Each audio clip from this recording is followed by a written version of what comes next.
Hey everyone, part two of my Mohawk.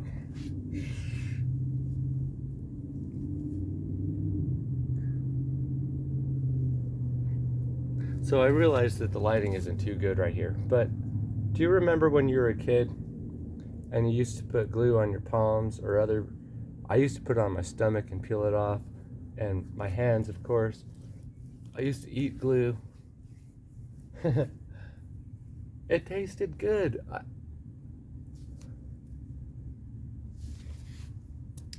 And no shame in that. I tasted all kinds of plants growing up. I was like, yeah, very uh oral fixated. I don't want to put that in my mouth.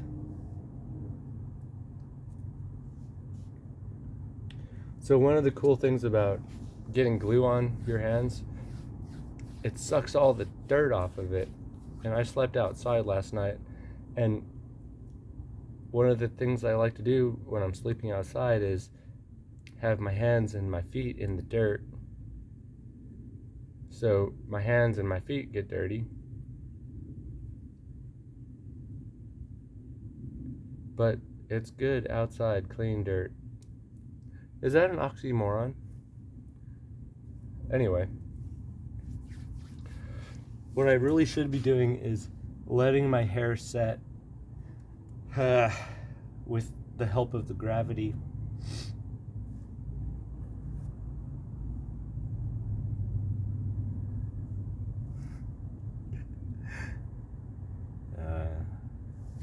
So I do a couple layers of glue, and then it gets too much, and then I'll start to get the gunk that was on my hands in my hair. And sure, it's fun picking it out, but I bet it doesn't look good. It's kind of like when people with hairy armpits use too much deodorant that's white and they got clumps in there. It's like, oh, come on. It's usually dudes. I've never seen that happen with a woman. Yeah, women who have hairy armpits don't wear deodorant. And those are the best women. Uh, so I wear deodorant with aluminum.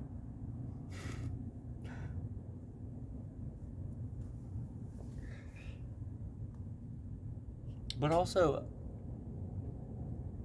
I don't think I stink. Um, oh, that's kind of a. Someone could construe that as like being egotistical. Oh, my shit doesn't stink. Well, maybe I'm used to my own smell. I'm sure some people are like, oh man, that dude, he's he's uh, he's musky. I've heard that before.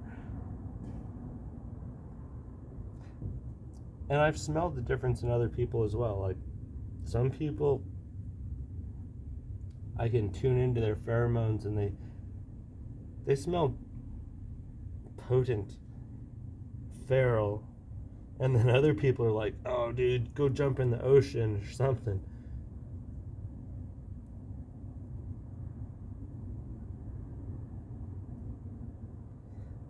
My favorite soap is Dr. Bronner's Magic Soap. Peppermint.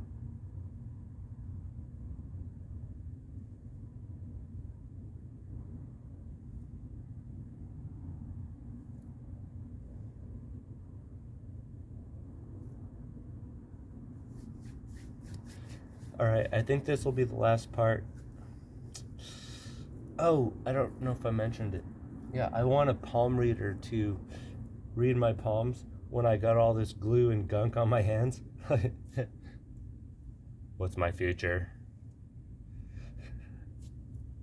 Palm readers and psychics are so fun. Like, you actually make money bullshitting people. What? I make money uh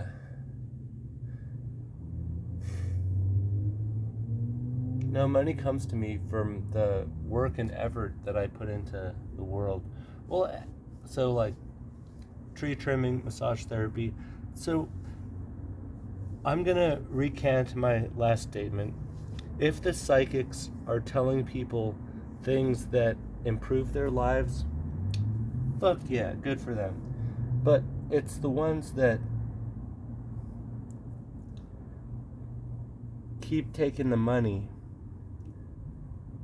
hook these naive people in, and they suck them dry. Just like the big southern churches, the 700 Club. Send me all your money, grandparents who are afraid to die and want to go to heaven, and they think they have to pay to go to heaven. But you know,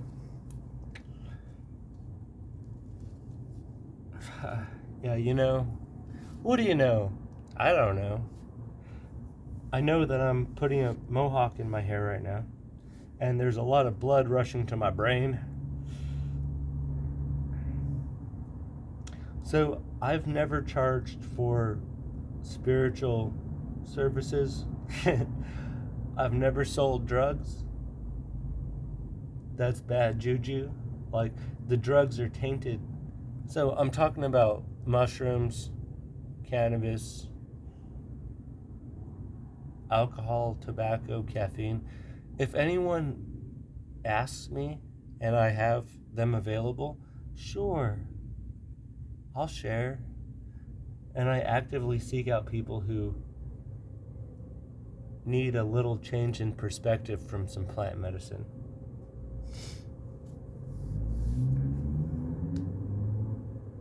So, yeah, actively seek. It's a goal that I just tucked into my subconscious, and they come to me.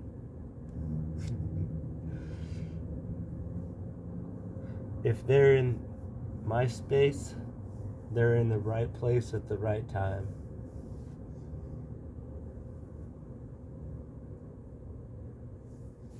So I actually do have a mirror over there. Not a mirror.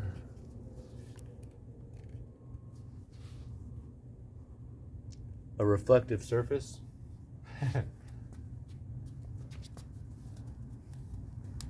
Alright, so every time I do a Mohawk, they're a little bit different. This one looks more like a Native American. It's tight at the bottom, fluffy at the top. I wonder what the Mohawk tribe used to make their Mohawks. I'm thinking beeswax. Alright. So, my hands are clean again. I just got all the residue off. I'm going to tighten up the top.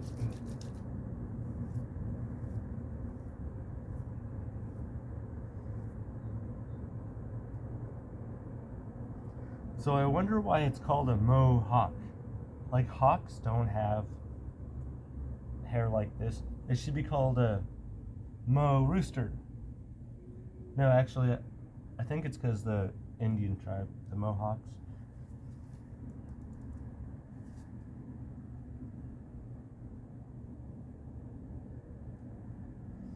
Oh, so this is why I did yoga. This front bend is fucking great.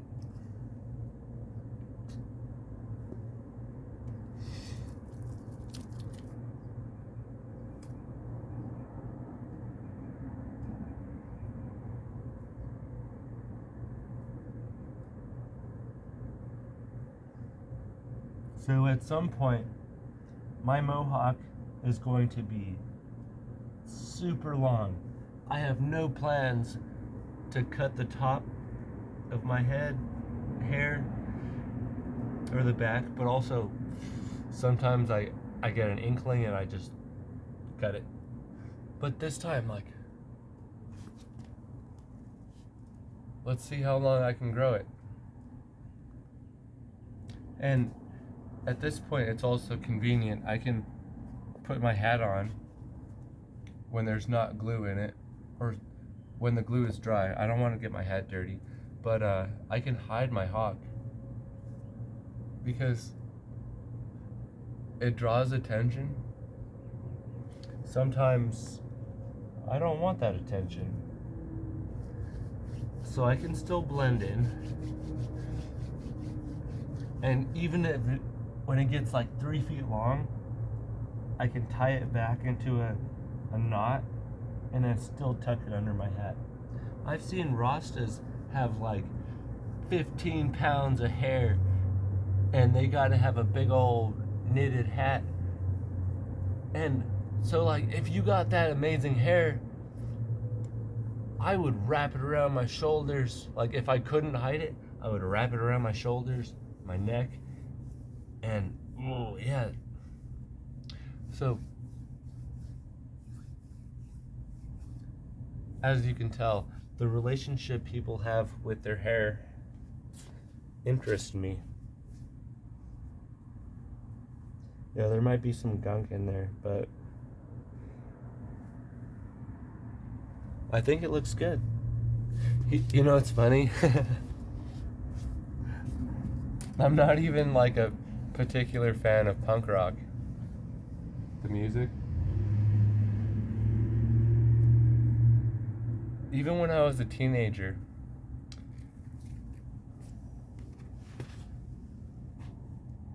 it was too angry and like rebellious.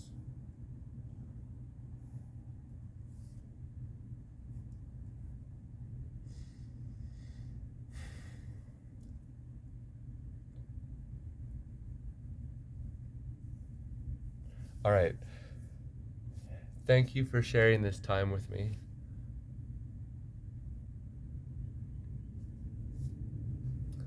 Felt a little buggy. All right. I actually don't care if you like or subscribe or anything. This isn't about you. This is a video journal for my son someday. Someday I'm going to be dead, and he might be 50 or 60 and see all this stuff. And he'll be like, oh, my dad had a Mohawk. No, he's going to see it today. We're going to go to the water park. But he'll get to know more details that I don't have time to share with him now. I only get to see him rarely.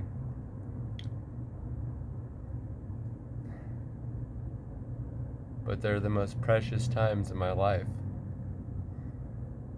He kept me alive. I thought at some points that my life wasn't worth living, and I was like, hold on a minute.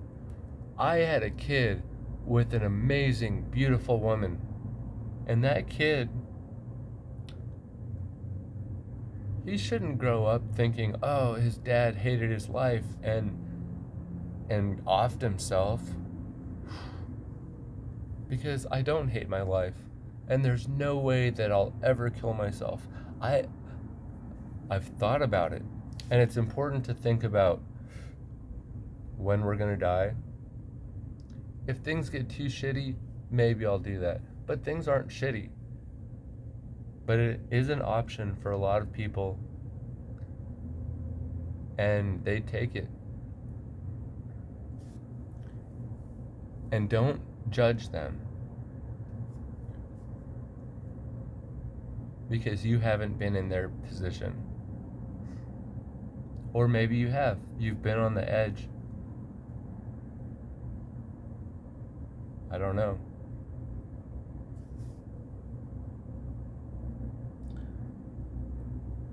In order to prevent suicide,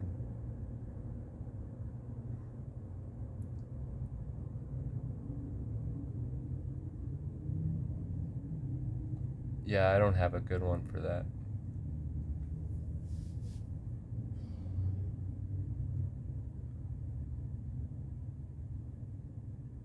My Mohawk video turned into something really deep. So if you're thinking about suicide, the normal thing that they say is like reach out and find somebody that you can talk to. For us veterans, they have the crisis line that you can talk to, and it's nice to have somebody to connect to. But go a little, like, if you're in crisis, do that, absolutely. But before you get to that point, start enjoying the little things in your life and break up your routine. Some people have to break up their routine more than others.